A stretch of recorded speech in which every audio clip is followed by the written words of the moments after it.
કહેવાય છે કે એકવાર હનુમાનજીની સ્પીડ એટલી બધી હતી ઉડવાની કે વિષ્ણુ ભગવાનના હાથમાંથી સુદર્શન ચક્ર છે એ કાઢી લીધું અને એમને ખબર પણ ના પડી. કહાની કંઈક એવી છે કે એકવાર ગરુડ દેવને બોલાયા વિષ્ણુ ભગવાને કે જાઓ હનુમાનજીને લઈને આવો અને સાથે લઈને આવજો. એટલે ગરુડજી જાય છે હનુમાનજીને લેવા માટે. ગરુડ દેવને એવું થાય છે કે હનુમાનજીની ઉંમર થઈ ગઈ છે, મારાથી એમનાથી ચાલી શકાશે ને, માનતા નથી અને ગરુડ દેવને છેવટે એકલું જવું પડે છે. જ્યારે ગરુડ દેવ જાય છે ત્યારે સૌથી પહેલાં હનુમાનજી આગળ ઊભા જ હોય છે.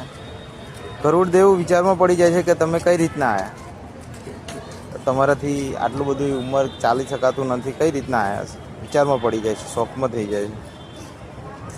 એટલામાં વિષ્ણુ ભગવાન હસતા હસતા કહે છે કે હનુમાન, મારું સુદર્શન ચક્ર કહે છે. ત્યારે હનુમાનજી એમના મોંમાંથી જે સુદર્શન ચક્ર છે એ કાઢીને આપે છે. એટલે ગરુડજીને એવું કે સૌથી શક્તિશાળી હું ઉડનારો એ હનુમાનજી કઈ રીતના અહીંયા આવ્યા અને સૌથી શક્તિશાળી સુદર્શન ચક્ર એ હનુમાનજીના મોંમાંથી કઈ રીતના. એટલે સત્યુગની કંઈક આવી જ વાતો છે. બાકી જય સિયારામ, સીતારામ.